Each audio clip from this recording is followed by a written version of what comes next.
Hey everybody, welcome to Autism Awakening, the podcast that helps you help your child with autism. I'm Dr. Jared Scourin, and welcome to our 2024 mini-series podcast that we're starting. So for those of you who listen to our podcast regularly, what I'm doing in 2024 is creating kind of a mini-series podcast. So like the first 3 months of 2024 are going to be this long explanation of all the medical issues with autism. So you can learn what might be happening with your child and how you can help. So to kind of recap what we've gone through so far, and again, today is January 20 something. What we've gone through so far in January, first off, is why your child has autism. Okay, so our first two podcasts kind of broke down my personal opinion, after working with kids with autism for 20 years medically, and treating them to help them recover. What I've seen is that the cause of autism is one of two things. Number one, you're either born with genetic problems that create developmental delays, okay? And that's about a third of our kids. So it's not the majority, but it's a decent amount. And so few kids get comprehensive, thorough genetic testing from their doctors. So it's really important to make sure we check off that box if we think it's an issue. The next podcast talked about autism regressions. And that was a really popular podcast because this is the majority of what most families see, which is their child and their little baby, looking at them and making eye contact and a couple words and some sounds. And then all of a sudden it disappears. All of a sudden it regresses, okay? And that regression, in my opinion, is either caused by an infection or toxins or both that get into the brain and cause neuroinflammation. And that inflammation creates a developmental delay, okay? And what we talked about last week was speech. And again, I've been a clinician for 20 years. I still see kids via telemedicine, our telemedicine clinic, where, I'm here to help you guys as much with your kids, be as good as possible.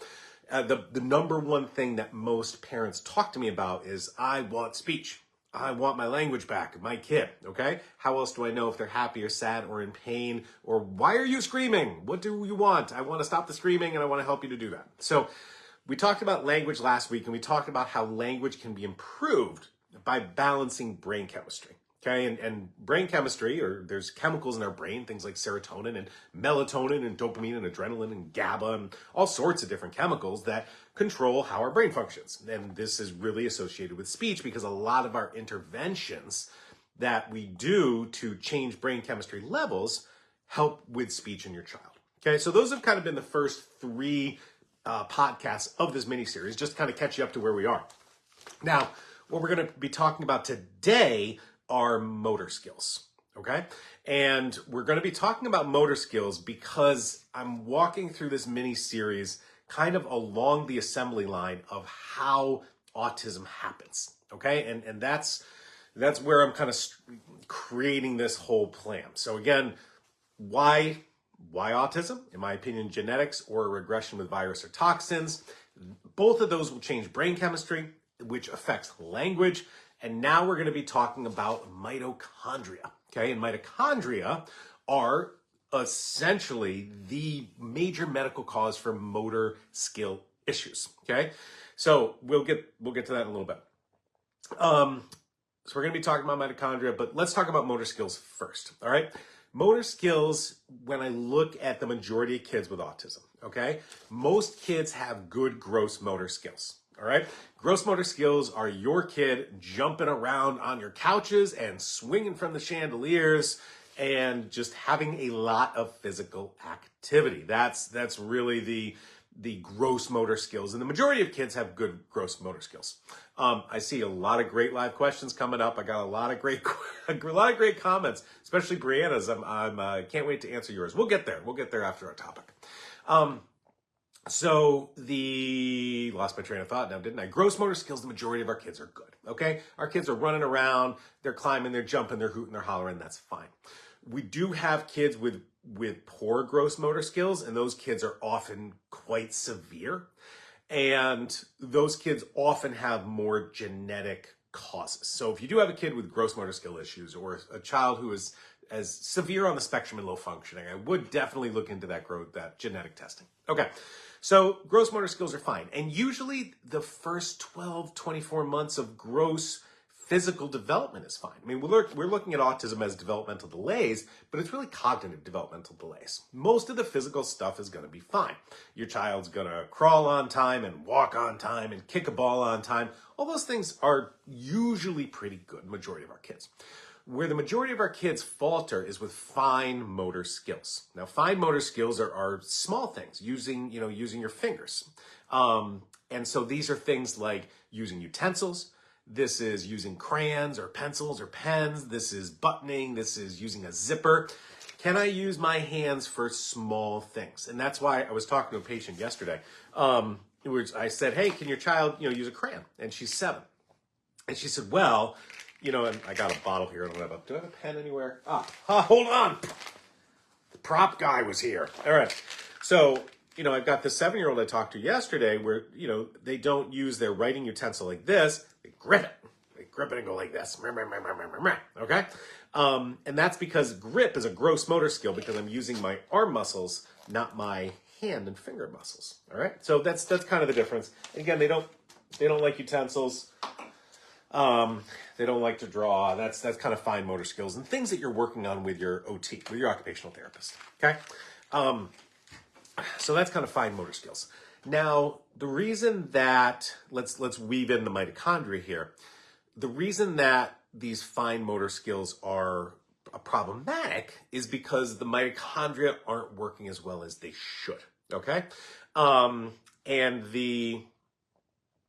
what mitochondria do, let's get into what mitochondria do.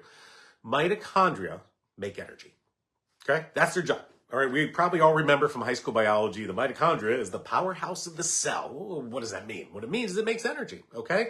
Yes, we eat food. Yes, we breathe air. But our mitochondria take that food, take that air, and combine them together to create energy, okay? Now, that energy is a molecule called ATP. I wish I had a little bouncy ball in front of me here. ATP is the name of the molecule that mitochondria produce. That is molecular energy. Okay. Now, let's take a step back and think about what parts of the body really use a lot of energy, okay? Number 1 is going to be the brain, okay? Your brain needs a lot of energy, especially when it's young, to develop. So a lot of our developmental issues is part of what's going on with the mitochondrial dysfunction, all right? The other thing is muscles, all right? Muscles use a lot of energy. That's why our kids, for some reason, have problems with these fine motor skills because they need to keep these muscles contracted, all right? With gross motor skills, I'm jumping around, I'm moving. I can flex my leg, relax my leg, flex my arm, relax my arm, and I only need bursts of energy for that. But if I'm using a utensil, if I'm writing or something, I really do need a lot of muscle contraction that maintains, okay? That's the difference between, mitochondria for gross and fine motor skills. The other muscles that we don't think of a lot are the muscles of our gut, okay? So, yeah, we've got this huge tube that goes from our mouth to our esophagus to our stomach to our intestines to our colon to the toilet, right? And food just doesn't, magically go down there. It's not like a magnetic rail. There's muscles. There's muscles in all of your gut that move things along, okay? Now, remember, if we ever play charades, this is pooping. So, the gut, the intestines, the stomach, they all have muscles that need to contract and move this stuff through, especially the colon that creates the poop, okay? Your poop just doesn't fall out, all right? There's muscles in your colon that squeeze that out. So a lot of our kids who have really, really chronic stubborn constipation, all right? This is a mitochondrial problem. And constipation and diarrhea can be a lot of different things. It can be the food you eat. It can be infections. But really, really chronic constipation can be a mitochondrial cause, okay? So I want us to think about mitochondria like that. I want us to think about motor problems, not just with skeletal muscles, because that's where a lot of the OTs focus, because, they're not going to be able to work on the gut. So they focus on the skeletal muscles. But you're going to have all muscles or most muscles affected with mitochondrial issues, all right? So think about that. We got our constipation. Also, our kids who have a lot of acid reflux, okay? Wake up in the morning, they're cranky, they're burpy, they might be hitting their chest, might be waking up with acid reflux. And again, that acid reflux is because those muscles aren't moving the food down. They're not moving the stomach acid down, okay? So I think I've kind of done a decent summary about mitochondria and the symptoms you're looking for, okay? So we're looking at the motor symptoms, and I want to make sure you're focusing not just on fine motor skills or potentially gross motor skills with skeletal muscles, but we're also looking at other muscles, especially the muscles of the gut, okay? So that's the motor issues that we're looking at. And that's the motor issues that we want to improve by improving the mitochondria. So let's get into the research. And I think the research is going to be helpful to kind of walk us through everything that we need to know. So we'll go from there. Okay. Now, all right, hold on. Cheaters on. There we go. Here's a research study talking about mitochondrial disorders in general. This is not associated with autism, but in general, but I think it's really important to read this because most of our kids with autism have mild mitochondrial dysfunction. They do not have major mitochondrial disease. Major mitochondrial disease, you're in the hospital, okay? Most of our kids with autism, and there are some who are extreme, but most is mild mitochondrial dysfunction. So this study is kind of talking about all the symptoms of mitochondrial disease.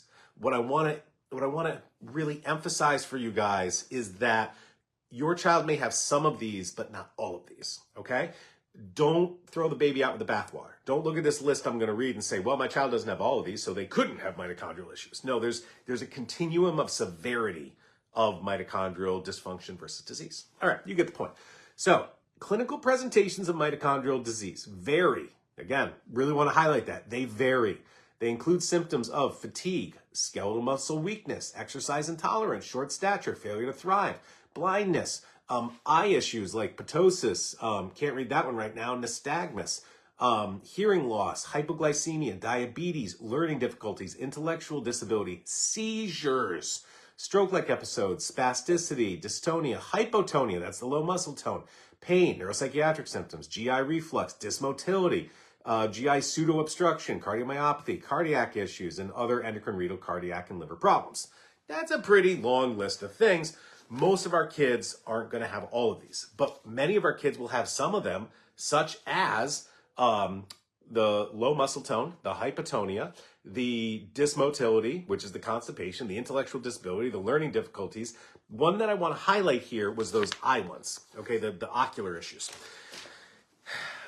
Most people don't know that each eyeball has 6 muscles, okay? So that's 12 muscles.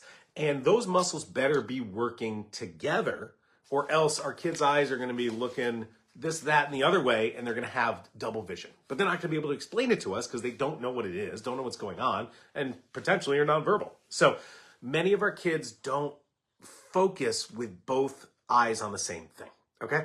And this is called tracking, all right? Are your eyes following an object together? Are they tracking? And you can watch your child and watch them look at things and see if you believe their eyes aren't focused on the same object. Perhaps there's one eye looks lazy or crossing. The other thing that's a huge thing with autism and nothing else is the bombastic side eye, okay? So how many of your kids take an object like a car or whatever toy and look at the side, look out the side? They're like, okay? Too many Sesame Street references in these podcasts. Anyway, so a lot of our kids will do the bombastic side eye. Why? Because they can't see this object in good focus with both eyes if those eye muscles aren't working together, okay? But if I block out the other eye by just putting this object in line and vision of one eye and not the other, I can see it clearly. That's why they do the side glance. Okay? That's another sign of mitochondrial issues, okay? That is not really explained by anything else, okay? And so like constipation, yeah, there's a lot of reasons. Seizures, there's a lot of reasons. But the side eye, very mitochondrial, okay? Same thing with fine motor issues, very mitochondrial, okay? Angela, how do we fix bombastic side eye? Angela, thank you. And I learned these terms now from my daughter. So bombastic side eye and emotional damage and GIAT. So I'm learning the new language. See, Gen Xers can learn. All right, I'll move on. I got answers for all your questions, everybody. Here's another one. Mitochondrial dysfunction in patients with low muscle tone, hypotonia, epilepsy, autism, and developmental delay, okay? Mitochondrial dysfunction is present in children with a clinical constellation including hypotonia, epileptic seizures, autism, and developmental delay. That explains a good percentage of our kids. Now, the one that's not with everybody is the seizures, is the epilepsy, all right? Some of our kids have obvious seizures and been diagnosed with epilepsy, and others don't, or others are in the middle where they do have seizure-like activity, but if you never caught it on an EEG, you don't know, all right? So if you do an EEG, 48 to 72 hours is the best, all right? This 1 hour thing, you just don't get enough. You might miss it. All right, let's keep going. Here is critical role of dysfunctional mitochondria in autism. Mitochondria not only provide neurons with energy in the form of ATP. Remember I mentioned molecular energy is ATP, okay? But that ATP sustains brain neuron growth, proliferation, and neurodevelopment. And it also regulates calcium homeostasis. This is what affects the seizures, okay? I just highlighted that so you know kind of what's going on with the seizures. And Karen just learned what GIAT meant the other day. It's hilarious. I love learning new words. All right, neurons are particularly prone to mitochondrial dysfunction, and this is closely associated with the onset of autism. Okay, sounds good. Again, more of what we're talking about. Here's more symptoms. And again, I'm really highlighting these symptoms because I want to make sure you guys understand what each medical part of the body is creating symptomatically. And that's how we choose treatments. And to get on a soapbox, which I often do, we're all worried about certain things. We're all worried about language. We're worried about behaviors and sleep and this, that, and the other thing. And a lot of the holistic biomedical health professionals out there for autism love to treat the gut, love to treat diet, love B12 shots, and that's great, okay? But then other things are missed, okay? Brain chemistry is missed, mitochondria is missed, hormones are missed. These are all the things we're going to be talking about in this podcast mini-series. So it's really important for you guys to make sure you look at everything with your child, or you work with a physician or a health professional that knows how to look at everything with your child. Truly, truly important. And I find this, again, I'm soapboxing, I find this a lot with my patients in my telemedicine practice, that they've been to other docs or whomever and done some stuff. And that's great. And you got to a certain place, but you plateaued. And they say, well, what else can I do? There are other answers. There's always another answer. All right, let's continue. And again, I'm highlighting these because I really want you to understand the symptoms of mitochondria. So if you say, hey, my kid has fine motor skill problems and hypotonia and chronic constipation and looks out the side of his eye, boom, mitochondria. All right, here we go for more. Clinical characteristics of mitochondrial dysfunction in autism. Clinical aspects of mitochondrial dysfunction in autism include neurodevelopmental regression, okay, triggered by an inflammatory event. I'm going to stop and reread that. Mitochondrial dysfunction is neurodevelopmental regression triggered by an inflammatory event. We're going to get to that in a minute. It also has gastrointestinal symptoms like constipation, seizures, motor delays, fatigue, and lethargy. Several environmental factors, including toxins, microbiome metabolites, and an oxidized oxidized environment are shown to modulate mitochondrial function. Okay, why do we have that mitochondrial function? Okay, this is where I really wanted to kind of go back to. Yes, there is mitochondrial dysfunction in autism. Yes, it does create motor issues, but why? Okay, and again, we go back to those genetics, or we go back to that virus/toxic regression, okay? And let's weave it into the science. What causes that? Infections trigger mitochondrial pathology. Infection triggers mitochondrial pathology. Well, this study looked at an infection of something called L-monocytogenes, but I believe there are other infections that can affect the mitochondria. So this infection, along with a pronounced pro-inflammatory local and systemic response, ultimately culminated in brain mitochondrial dysfunction. Let me repeat that. An infection with a lot of inflammation caused mitochondrial dysfunction in the brain. Period. Okay? If you've been listening to our podcast, we've talked about before how they do autopsies on kids with autism and then autopsies on the brains of people without autism. And there are multiple live viruses found in the brains of those with autism versus not, okay? These, I believe, are affecting and causing mitochondrial dysfunction, which is then causing motor issues, causing the seizures, causing other issues downstream we're going to talk about in other podcasts. But the other part of the body that needs a lot of energy is the immune system. And so with the mitochondrial dysfunction, in my opinion, we get the immune dysregulation, which we'll get into, okay? Long mini-series, guys. There's so much to talk about. Okay. Hey, here's a familiar name. Okay, we're talking about different infections that can affect the mitochondria. Well, maybe you've heard of one called rubella. The rubella virus inhibits mitochondrial function. Okay, it's right there in the science, everybody. Rubella. Okay, that's the R in MMR. Here's another one. This is about toxins. How are we doing on here? All right. Here's one on toxins, autism, mitochondria, and a toxin called polybrominated diphenyl ether. Okay, and there are many toxins, but this study just looked at this one. Exposures to this toxin, which is abbreviated PBDE, may contribute to the cause or the morbidity of autism, including mitochondrial dysfunction. Okay, the activity implicates neuronal development and synaptic plasticity, including mitochondria, and this toxin accumulates in the mitochondria itself. Okay. So the toxins cause the mitochondrial problems, and the toxins sit in the mitochondria, so it's tough for the mitochondria to recover. Okay. So what do we do about it? All right. So let's pause here, kind of regroup. We've reviewed all of the symptoms that mitochondrial dysfunction can cause. It is a continuum. Okay. The most severe will have all of the symptoms.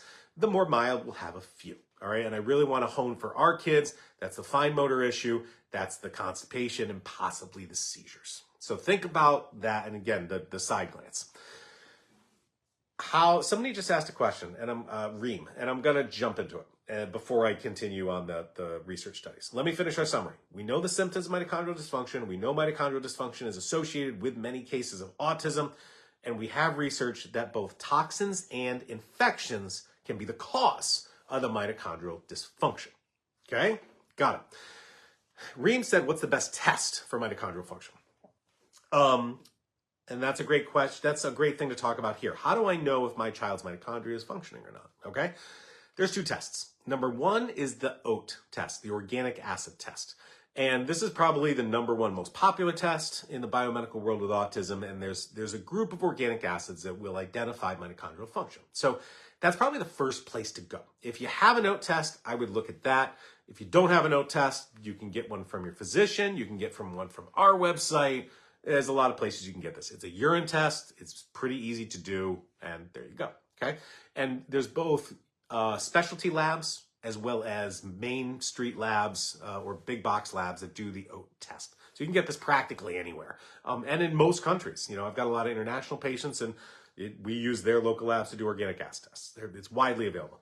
There is a specialty test called the, why did I just blank on it? Why did I blank? Mitoswap. There we go. The Mitoswap test is a specialty lab that does specialty tests on mitochondria. Okay? We do not have that on our website. We used to. We no longer have it on our website. It's a great test. Unfortunately, we just had some issues with our customer service and trying to get orders and trying to get reports for you guys, and it was kind of a pain in the butt.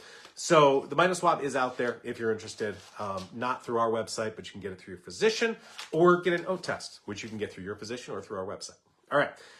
If we feel like that mitochondria is off, whether the symptoms match or we have a test, you don't need a test to treat. Okay. How do I treat? Well, let's take a look at this one. Here's a research study. Talks about mitochondrial dysfunction in autism, and children with autism have mitochondrial disease that may have certain characteristics, such as fatigue, GI disorders, developmental regression, seizures and epilepsy, and motor delay, like we've been talking about. Mitochondrial function could affect a much higher number of children with autism, perhaps 80%. Okay? It used to be thought that about 50% of kids with autism had mitochondrial issues. This study from 2020 says 80%. Okay?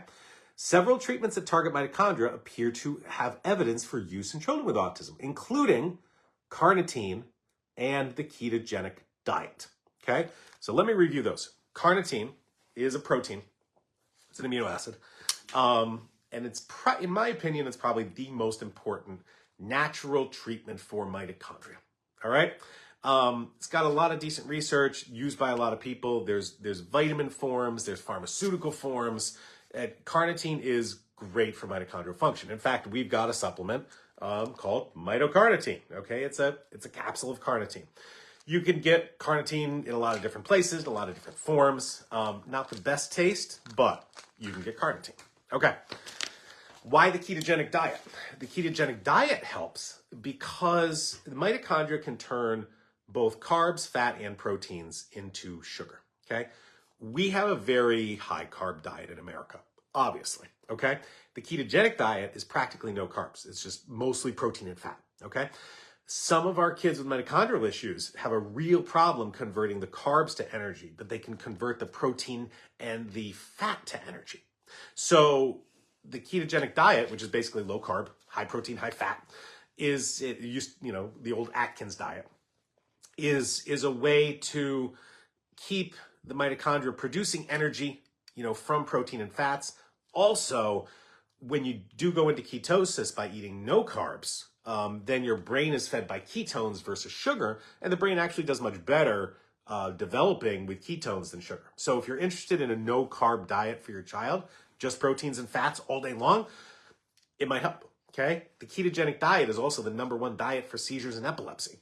So, and again, the reason being, maybe carbs can't be converted to energy, but protein and fat can, and your brain runs better on ketones than sugar. All right, pretty cool stuff. Here's another one talking about carnitine, okay? This is talking about carnitine deficiencies in those with autism, which is pretty common. And this test is 20 years old. This research study is 20 years old. It was published in 2004. Values of free and total carnitine were significantly reduced in those with autism. There's also an elevation in something called alanine and an elevation in something called ammonia. Those are lab tests suggestive of mild mitochondrial dysfunction. So somebody asked about the lab work. This is an example: low carnitine, high alanine, high ammonia. This isn't even an organic acid test, okay? So that's, lab work that kind of shows. I'll tell you, I run carnitine tests on majority of my patients. I would say 90% of them have a carnitine deficiency, okay? And they do really well. You do really well. If you haven't tried carnitine yet, try it. Try it for a month and see what happens. Trust me, you might be very surprised.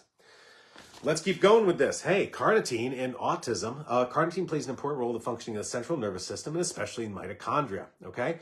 Carnitine deficiencies, often seen in autism, and supplementation of carnitine may be beneficial to alleviate behaviors and cognitive symptoms in autism. Pretty cool stuff. All right, last research study, then we'll get to the live questions. Another extremely popular mitochondrial supplement is CoQ10, okay? CoQ10 can help with some mitochondrial issues. I see it help adults more than kids. I do give CoQ10 to a lot of our kids. I honestly just feel it works better in adults, but you never know, all right? And you can test your CoQ10 levels with a blood test, all right? But CoQ10 can help. And here is CoQ10 is a mitochondrial restorer for various brain disorders. Supplementation of CoQ10 has been very useful to treat mitochondrial disease and brain diseases such as autism, epilepsy, and depression. Okay, and they list a bunch of other things here like Alzheimer's and Parkinson's, Huntington's and ALS and yada yada. But again, it's you get the point. All right, that is all the research studies I've got. Let's summarize. Let's get to what we can do to help our kids, and then we'll get to the live questions. All right, mitochondria. They are in practically every cell of the body. They're in every cell of the body except fat tissue, okay? And what do? They produce energy. We know this from high school. The powerhouse of the cell, okay? Our body needs energy. Certain parts of the body need a lot more energy, especially the brain and especially muscle cells, okay? And also, which wasn't talked about in the research, but in my opinion, the immune system. So for those of our kids that have hypotonia, low muscle tone, for those of our kids who have poor fine motor skills, for those of our kids who have chronic constipation, for those of our kids who might have seizures. These are all signs. Oh, also, those of our kids who look at their toys or objects out of the side of their eye, just one eye, the bombastic side eye, another sign of mitochondrial issues because the mitochondria produce energy that the muscles need, okay? Why are the mitochondria not functioning well in autism? And for one of the studies, up to 80% of our kids have mitochondrial dysfunction, Okay, the research shows infections and toxins can reduce mitochondrial function and cause mitochondrial dysfunction. Okay, we're all familiar with the regression with our kids and how infections occur at the timing of the regression. All right, whether that infection was received from the outside world or whether that infection was injected. Okay, these are shown to cause mitochondrial dysfunction. Period. All right, what do we do about it, or how do we test it? Organic acid testing is good. There's this mitoswab test. There's also, you can test for these different nutrients. You can test for carnitine and CoQ10 and that alanine and ammonia as well. These are all ways that we can test. I would suggest just trying the treatment. I mean, you can test if you want. It's always great. But try the treatment regardless because, again, 80% of our kids are going to have mitochondrial dysfunction. All right? I would say the kids that don't have mitochondrial dysfunction are probably the kids with genetic issues, because they don't have that viral or toxic cause. They were born with a gene mutation that the brain isn't functioning as it should. So if you had a child with regression, odds are they have mitochondrial dysfunction. Okay, what do we do about it? Well, there's no meds for mitochondrial issues. Okay, even mitochondrial conventional doctors use different vitamin pushes and IVs of different nutrients that support mitochondrial function. Okay, number one, like we talked about, is carnitine. Okay, so carnitine is essential for the majority of our kids. You should see a change in your kid within a month when you do carnitine. All right, you can also use CoQ10.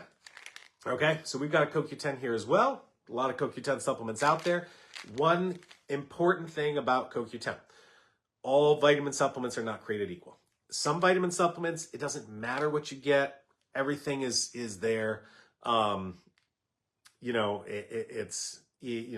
vitamins doesn't matter. Doesn't matter what brand you get, where you get, et cetera, except for, other ingredients like vitamin D. Okay, vitamin D is pretty similar regardless of brand. Okay, CoQ10 is not.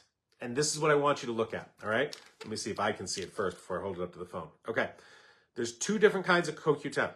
One is called, and I don't know if you can see this, probably not. One is called One is called ubiquinol. It is in focus. Ubiquinol, okay? Ubiquinol is the form of CoQ10 you want. There's another kind of CoQ10 called ubiquinone. And ubiquinone is spelled N-O-N-E versus N-O-L. All right? You want the N-O-L. You do not want the N-O-N-E. And I use the mnemonic. I want none of that. All right? So it should say on your bottle, this is ubiquinol or ubiquinone. Trust me, the ubiquinol is about 3 to 4 times the price of the ubiquinone. Okay? Because ubiquinone just doesn't work. Period. So why am I buying something that doesn't work? All right. So the other thing you can give, two other things. This is an extremely hard supplement to find. Now, remember, we talked about mitochondria produces energy, and energy in the form of ATP. All right. You can get ATP as a supplement. All right. This is a tablet of molecular energy. It works great on the gut. Works great on the gut. My pet peeve is that a lot of mitochondrial supplements have the name ATP on them, but you look in the ingredients and there is no ATP. All right. I even saw a supplement just last week. One of my patients said, "Oh, I take this ATP supplement." We looked it up, and the ingredient is I forgot what it was called. It was like carb ATP, or it had a trademark name. And whenever I see a trademark name, I'm suspicious because that's not an ingredient. It's a trademark. It's a trademark something. So what is that trademark? And we look it up, and it's not ATP. Okay, it was like apopectin. Okay, but the trade name of this apopectin was like carb ATP. Very misleading. Okay, very misleading. So your ATP, if you're going to get it in a supplement, it should be called adenosine triphosphate. That's what it is. So we have ATP as a supplement. All right. Now, a lot of you, I understand, say, "Hey, I'm giving my kids so many supplements, I feel like a pharmacist. Can you put it all together?" Okay, and there's a lot of great mitochondrial cocktails out there. These vitamins that have the carnitine and the CoQ10 and other stuff that the mitochondria need to function. There's a lot of great formulas out there. Okay, one that we distribute is called Spectrum Neats. Okay, great formula, a lot of good stuff. Unfortunately, that formula does not contain ATP, and that formula also has a lot of those B vitamins that make our kid hyperactive. So we created an alternative called MitoMax, okay? Mitomax is another comprehensive mitochondrial formula without the hyperactive B vitamins and with ATP. So we wanted to make something that was unique for our kids. And because so many of our kids get B vitamin hypersensitive, I'm not going to throw more B vitamins at you when you're probably using them elsewhere. So our Mitomax formula, and again, I don't know if you can, it'll focus in. We've got some different vitamins that activate the mitochondria, especially biotin. Yeah, you can't read this. Also, it contains creatine and carnitine and alpha-ketoglutarate and ATP and NADH and CoQ10 and, as ubiquinol, and PQQ and alpha-GPC. So a lot of great combos. This is a powder and a decent tasting powder at that. So it's a powder that has so many different nutrients for the mitochondria. All right. So this is something we use with a lot of our kids because it's easy to take and really improves that function for more energy for the gut, more energy for the brain development. All right. So there's a lot that you can do to help your kids. Really, the question is, are you going to test first and then maybe treat, or just treat, or, hey, I've already tested, now I want to try a different treatment? So those are kind of your options out there. But to be honest, I'll give mitochondrial supplements like the Mitomax to the majority of our kids before I get the test results, just because so many of our kids have them. And when we see the symptoms, hey, I have a kid, my OT says there's low muscle tone. All right, I probably got mitochondrial issues. My kid looks at stuff out the side of their eye. My kid's got chronic constipation. All signs that a mitochondrial supplement should be tried. All right, now let me pause here and get to some of our live questions. A lot of people on live today. Thank you guys for tuning in.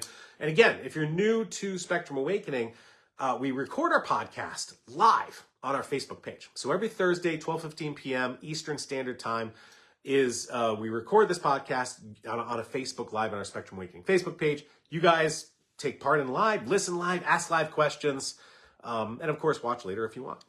Brianna says, does HBOT help mitochondrial issues? I don't know. And let me say this. I had a hyperbaric chamber. I had a soft chamber in my office for probably 3-4 years. And we ran a lot of kids through it, okay? We ran a lot of kids through it, and they had mild improvements. For the number of kids that I see who have mitochondrial issues, I never saw the hyperbaric chamber do a lot. Maybe it's because I had a soft chamber, and hard chambers are way better. So, Brianna, my answer is a little bit. I don't, you said what type of chamber? If you're going to do it, you do a hard chamber. And soft chambers are easier and they're cheaper, but I don't think they work as well as a hard chamber. But again, the soft chamber I had, I didn't see, and I had a soft chamber and a concentrator. I didn't have the O2 attached to it. I just never saw what I wanted with these kids. Yeah, we're just looking for answers. Rodney's always on. Good morning, Rodney. Let me pause here. Is anybody in Texas? Because next weekend, okay, February 2nd, 3rd-ish, is an autism conference called the Autism Health Summit, which will be in San Antonio. I'll be lecturing Friday morning. I'll be there all weekend long. There's going to be some big names like Del Bigtree. They're going to be watching the new Spellers movie. It's going to be some really cool stuff. So if you're in the Texas area, San Antonio area, website is Autism Health. I don't know if it's .com or .org, but that's the summit. Check it out. All right. Mona, where can I get copies of these research articles? Our speech therapy department would like to share these with parents during Autism Parent Night. Mona, that is awesome. I'm going to try to put these together for us so you guys can have them. But again, they're easily searchable. You know, you can, if you're watching on YouTube or Facebook, pause right there, pause the screen and then Google the title. But they're all there. But I'm going to get some more on our website because I think they need to be shared. Michael, have you seen DMG supplement help with speech? In a few kids. DMG is a great way to help kids who have methylation problems. I haven't seen a lot of improvements with language with DMG. I would say minimal. It's worth a try, but it's not, I wouldn't do it for like 6 months. Be like, it's going to happen, it's going to happen. Try it for a month, see what happens. Tammy says, I'm raising a 4-year-old nonverbal granddaughter. Unfortunately, we believe she is autistic because we found out that she has lead poisoning levels of 46. Tammy, holy cow, we're on round 2 of chelation. Get the lead out, literally. A lot of zinc, a lot of iron. Make sure you're doing the chelation safe, but you've got to find the source of that lead poisoning, Tammy. That's a big, big, big, big level. Good luck. Luckily, lead gets out of the body quite easily. Retha, hey, Doc, we miss you in the office. The service is not the same when you were there. Retha, I know. I'm aware that, right now last year I switched from being in my office to telemedicine only, but now I work with another doctor and she's in the office. Dr. Smith is in her office in Stamford, Connecticut. So we're trying to make that front office service a little bit better. So we're working on it. Thank you, Retha. Brianna, what are your thoughts on something called the Melillo method? Well, my first comment is I try to refrain from other physicians' work, okay? We all do things a little bit differently. Sometimes what we do works for one person, sometimes what it does works for the other person, and there's no one answer for everybody. So I tend not to make those comments, but I will share personal experiences of my patients. Robert Melillo was the guy, and he's out in Long Island. He's the guy that created the company called Brain Balance. So Brain Balance is a chiropractic group that does, it's expensive, that tries to do different, brain, body things to help with the brain. And so he created this group called Brain Balance, turned it into a franchise, and then he sold it. So he's no longer associated with Brain Balance, but he's done a lot of work with our kids with autism, kind of in the chiropractic neurology arena. I'll just say that. It is costly. I mean, it's maybe not Melillo's, but Brain Balance. Brain Balance is pretty pricey. Brianna, bentonite clay versus Epsom salt baths. What do you think is better? If you were talking about internally, the clay is better internally. The Epsom salts are for the bath. I wouldn't take those internally. I don't think you need to do a clay bath. You asked, does it really ruin the plumbing? I don't know. I'm not a plumber. But I would take bentonite clay internally with a lot of water. You can do the Epsom salt baths in the bathtub. How often should you do them? Every time you do a bath. Alyssa, any recommendations on how to help a kid with mitochondrial issues, low tone motor issues, vision issues, losing weight? Again, what we showed supplement-wise, the carnitine, the CoQ10, the ATP, put them all together in that MitoMax supplement. I would try that. I swear she's gained 12 pounds since school started. Have done genetics and has an mTOR mutation. That's it. Those genetics sound like genomics, not actual genetics. I want you to go back to our genetic podcast if you didn't listen to that, Alyssa. But the thing to help with mTOR is something called trehalose, Trehalose. Trehalose is a baking ingredient. You can get it on Amazon or kitchen stores. And it's a sweet tasting disaccharide that will help with mTOR function. So try it. I mentioned this last year, I think December or November. I did a research study in my office on trehalose, never published it. We got 15% improvement on the ATEC with 45 days of trehalose. So, but they were definitely kids who did way better than other kids. The average was 15%, but I think you target those kids with mTOR issues, and those are the ones who do really well. So try it. I would take 3,000 milligrams twice a day. Kay, hey from Kentucky, Natalie's grandmother here. Hello, Kay. I was talking to Dr. Smith about you yesterday. I know you saw her. Diane said, my son regressed and his writing skills disappeared. Any supplement to bring it back? Okay, Diane, this is the description of mitochondrial dysfunction in our kids, okay? Your son regressed, which in my opinion is viral or toxins. The virus and or toxin affects the mitochondria and causes mitochondrial dysfunction, which causes motor issues. And that's where the writing skills disappeared. Any supplement to bring it back? I would try mitochondrial supplements, okay? So try the MitoMax. Rainy says hello from France. Bonjour. I spent a lot of time in Nîmes. Nîmes was a favorite place of mine back in the old college days. I miss it. I haven't been back to France. I was in Paris in 2013 for the first international naturopathic conference. I was lecturing on autism, but man, that was 11 years ago. I need to come back. That's my point. Little pain chocolat. Oh, it's going to be good. Texie, what happened to your fish oil that tasted like bubblegum? The producer discontinued it, unfortunately. I know, it was good. Diane said, my child can hold a pencil but can't write alphabet or draw. He's 6. Sounds like mitochondria, for sure. Alyssa, my daughter has amazing fine motor skills but has major big motor issues like stairs, running, and climbing. Alyssa, and you made a comment before. I want to make sure you've done all conventional genetic tests like the microarray and the whole exome sequence. I want to make sure that's done. Nasreen from Pakistan. Hello, Nasreen. I'll tell you what, we have so many viewers from India and Pakistan. So thank you guys. We're actually trying to, and if you're still on listening live, we're trying to find a producer in India or Pakistan to make our products because there's so many people there that want them, and shipping them from the US is so costly. So if you are from India or from Pakistan and you're interested in getting our supplements locally and more affordably, if you can email us any places that you know that sell supplements for locally for you, because that's where, what website do you guys go to? Because that's the group we want to interact with. All right, Nita, my daughter has genetic syndrome that gave her severe hypotonia. She's been using Vitamax for 6 months. Her focus and attention has improved, but now her improvement has plateaued. What should we try next? Well, Nina, I need to know what that genetic syndrome is. So I would do this, Nina. If you have a copy of your genetic results, email them to me. Let me take a look and tell you if I think I can help more. Diane, my doesn't understand people's feelings. Any thought? Boy, I wish I had a good way to get oxytocin. I would try I would go back to brain chemistry.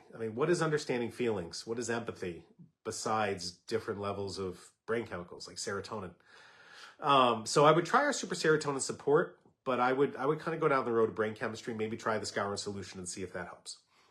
Liz says, my son thinks faster than speaks and he stutters. What supplement can help? Yes, Liz. Hold on. If you haven't tried this, I would try Attention on the Double. This works for a lot of our kids who stutter or what's called clustering. Clustering is getting all the words out in a bunch and then versus a stutter. But try the Attention on the Double for sure. All right, Kay, Natalie is a totally different girl. The parasites are gone during this full moon. Being on her supplement, she has done amazing. Yeah, for Kay's granddaughter, we did a lot. We used Paraslayer and I believe Biocidin, which isn't our product, but it's very popular. And that with the Abendasol that her doc had given seemed to clean out her gut. You guys should see the picture of the worm that they caught. It was an intense picture. Okay. But she is doing amazing since we've gotten rid of her parasites. And I personally feel this as well. I did a parasite cleanse in December and I feel completely different on the emotional plane. All right. So it's great. And Kay, I'm so glad it's working. Our Paraslayer supplement, I love it. Tastes gross. You have to swallow the pill, but I'm glad it's working. Mona, I've totally noticed my son has fine motor skill problems, even with simple things like waving. He waves in a funny, flaccid way. He also tilts his head as he waves. That makes me wonder, is it opposite side? Is it opposite? If he waves with his right hand, does he tilt with his left or vice versa? Are we getting some kind of cross reacting with the motor of the head and the hand in there? That's interesting. I wonder how we do on MERT, Mona. Choir, my son has global developmental delay and impulse control disorder, coordinated behavioral evaluation. His ADOS testing had a lot of discrepancies. What do you recommend? He does not like to hold his spoon much. He doesn't sit still. What do you recommend? Well, it sounds like you're kind of on the beginning of your journey. And for those people in the beginning of their journey, I would listen to last week's podcast talking about brain chemistry and speech. Start there, okay? Start with, for supplement-wise, if you want to do one thing, do I have it here? Yeah, if you want to do one thing, this is our #1 best-selling supplement. This is what I created 20 years ago, 18 years ago. My first supplement, Power and Focus, okay? This is our #1 because I think it works the best. You could also try the Scourin solution, which is 4 different supplements that you can adjust to see what works best for your kid. I would start there. You could also get some testing done. Again, we sell certain specialty tests on our website if you want it, or you can get it from your physician, like the OAT test. The OAT test is probably the first place to start. Choir, we also have a beginner's ebook, a beginner's guide. It's free. Go to our website, spectrumawakening.com, download the ebook. You go to products and literature and you'll see it. So do those things. Alyssa, talking fast or missing syllables in the beginning of the word. I thought apraxia, but get mixed messages from our therapist. Well, I don't like putting names on things because Names are just things we created, but you got a child who is missing syllables. I would go back to brain chemistry, Alyssa, see if any of that works. But again, you've put in a few questions and I'm really, really interested in genetics, conventional genetics for you guys. Win, hey there, my son was doing well. Then 2 weeks ago, COVID, which was mild, but he developed tics, an increase in stimming, and he bit his teacher yesterday. Okay, you've got COVID-induced PANS, okay?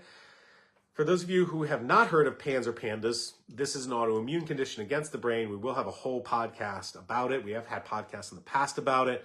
But yeah, when you're looking at COVID-induced PANS, which I've seen multiple times, I would do this. I want to make sure the COVID's gone. So let's get him on some antivirals. If he can swallow pills, try our Vira Gone. If not, try our Vira Clear. Let's see, NAC is great for viral infections like COVID. There's research that says NAC is supportive for COVID. And do that, and then we need some anti-inflammatories. So the Panda Bear and the curcumin, or curcumes. That's a mouthful to get out. I just saw it. Hold on. I lost it.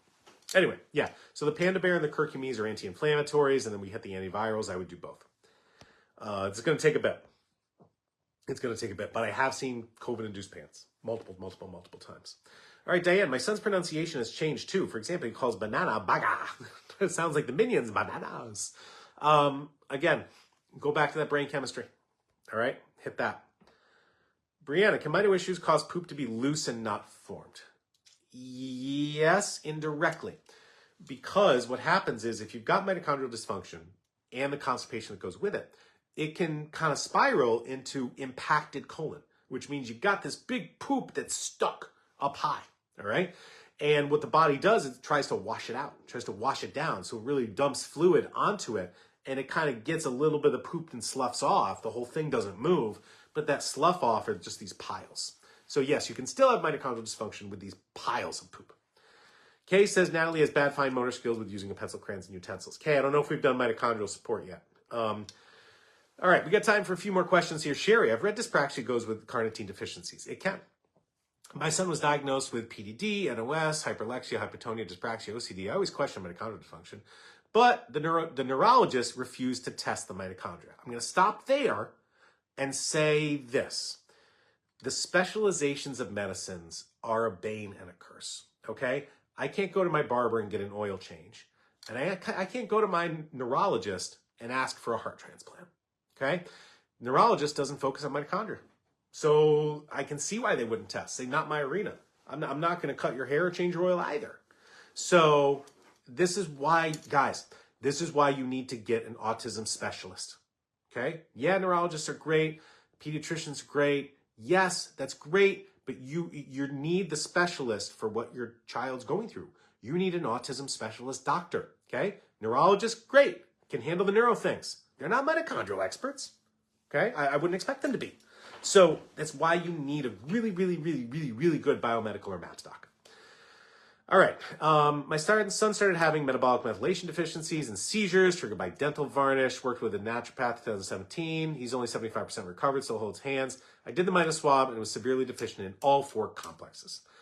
There's a lot going on here, Sherry. I would love to sit down with you during a telemedicine appointment and go through it all, but try them, just treat it. Just treat it, see what happens. All right, Alyssa, sorry so many questions, but if mitochondria makes sleep apnea worse, what do you recommend? We took out tonsils, adenoids, we used mito support, but still have apnea. I would try anti-inflammatories before bed to stop that. If you have the adenoids and the tonsils taken out, you still have sleep apnea. There's a lot of inflammation in there. I would go with some anti-inflammatories, Alyssa, and maybe test for environmental and food allergies, because you might have something there, especially dust mites. All right. Choir, interesting. I had double vision born with it. Never understood until high school. Then I had surgery to correct the muscles in my eye, which can work and is sometimes necessary. But in my opinion, I think many elective surgeries are unnecessary and just used to maintain cash flow of the practice. Okay. One of my patients' dads was a podiatrist, and he quit and he actually became an APRN. He said he was forced to do so many unnecessary surgeries in his podiatry practice just to keep the cash flow of the office. And this is an issue in modern medicine, is unnecessary elective surgeries. And, bad things can happen. Sorry I went on the soapbox there, choir. I hope it didn't happen to you. I hope your surgery was successful. But I would try mitochondrial support before doing any surgeries in your eye. All right. I say the same thing for toe walking. We haven't talked about toe walking in this mini series yet. We talk about it a lot. Toe walking, people, is chronic constipation. Let me tell you, you know how I walk when I got to go to the bathroom? Okay. Woo, woo, woo, woo, woo, woo, woo. I walk on my tiptoes. Most of our kids walk on their tiptoes because they're constipated. Period. You don't need to cut the Achilles tendon. It's such an extreme. I'm sorry. I get frustrated for our kids when there's such an easier way to fix things. Serenity now. All right, next, Angela. How do we fix the side eye? Mitochondrial support. Alyssa, eyes were my daughter's first sign she had strabismus, drifted out, surgically fixed it. Wish I never did surgery. And again, sometimes the surgery's good, but there are other things, in my opinion, you can try first that are non-invasive. All right. Choir, I still see double if I look to the left. So choir, I'm glad you're bringing this up a lot. If any of you have double vision, if any of you get car sick, okay, there are special eye doctors that can work with this tracking. We have a great one. We have a couple great ones, 3 great ones here in where I am in Connecticut. And if you think you or your child has issues with double vision or tracking, you want to see an optometrist called a behavioral optometrist. Okay, behavioral optometry is the specialty of some eye doctors. Not all eye doctors aren't going to know this. Okay, this is a specialty of eye doctors called behavioral optometrists. Their website is covd.org. Charlie, Ostrich, Victor, David.org. You can type in your zip code and find somebody local. Michelle is sharing. Thank you, Michelle. I love you. I need you guys to share this. I love talking and helping and with you guys. And we've been doing these Facebook Lives for 5 years. But I need you to share. I need the word to be spread so the whole world can improve. All right. One last question. It's a big one from Brittany. Our son's almost 8. He's nonverbal. He's been constipated on and off his whole life till we started brown log train and brown log fiber, and it's helped. But he still struggles with all the fine motor skills. All right. Right now, my brain's thinking mitochondria. With pencils, crayons, utensils, also with burping, and it smells like the food he eats. We also use digestive enzymes. But now after watching this, I'm thinking he probably is dealing with mitochondrial issues. He also acts like his eyes hurt all the time, but it doesn't do any of the eye stuff like you described. Should we do Mitomax? Yes. We also do Allergon because you helped us find that he has a huge dust mite allergy, which a lot of people do. I have a dust mite allergy. I would do the Mitomax, but with the eyes hurting, that can be from 2 things. That can be from like the muscle fatigue of the muscles of the eyes, where the mitochondrial support would help. It can also be a sign of parasites, okay? It's hard to tell, but do the Mitomax first, and then if that didn't work, go down the parasite road. All right, I got to cut off time here. It's been an hour. Didn't get to all the questions, which I always wish I could, but we've got to cut in an hour.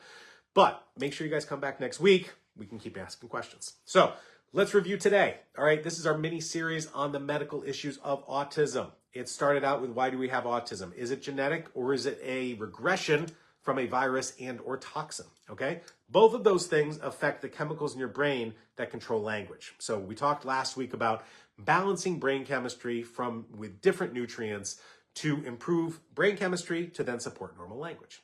Next, those viruses and toxins affect part of the cells called the mitochondria. Mitochondria produce energy, which is really important for muscles and brain development. So mitochondrial problems are associated with autism regression, causing the brain regression, potentially causing seizures, not in everybody, but definitely causing muscle problems in most. Those are seen in our kids as fine motor skill problems, acid reflux, chronic constipation, okay, and vision tracking focus issues. So when your kid looks out the side of their eye at an object, big sign for mitochondria. So what do we do about it? The research is pretty clear. There's certain nutrients that the mitochondria use to function better. Big 3 are carnitine, CoQ10, and ATP. I've put them all together with other things, with things like PQQ and NADH, creatine, and a lot of other great mitochondrial supplements in this powder, Mitomax, okay? It's definitely something that most of you should try if you haven't already, or some kind of mitochondrial support to help your kids, especially if they had a regression. So there's a lot there. So good luck. Good luck, and let's get the coupon of the weekend. Coupon of the weekend is Mito20. Mito20 will get you 20% off any of our supplements, any of our lab tests. You want that oat test? You want the mitochondrial supplements? You want something else? Genetic testing? Use Mito20 that expires January 28th, 2024. If you're interested in a telemedicine appointment with me, go to our website, Section Awakening, and just click appointment. There's a tab that says appointments, and you click it, and it has our office info. You can book it online. We want to make it easy for you guys. So, one quick note, next week, there will be no Facebook Live because I will be flying out to San Antonio, Texas to lecture at the Autism Health Summit. So if you're in the Texas area or you can make it there, San Antonio next weekend, all day Friday, all day Saturday, Autism Health Summit. Thank you for doing everything you can for your kids. Love that you guys are doing what you can. We'll see you in a couple weeks. Bye, everybody.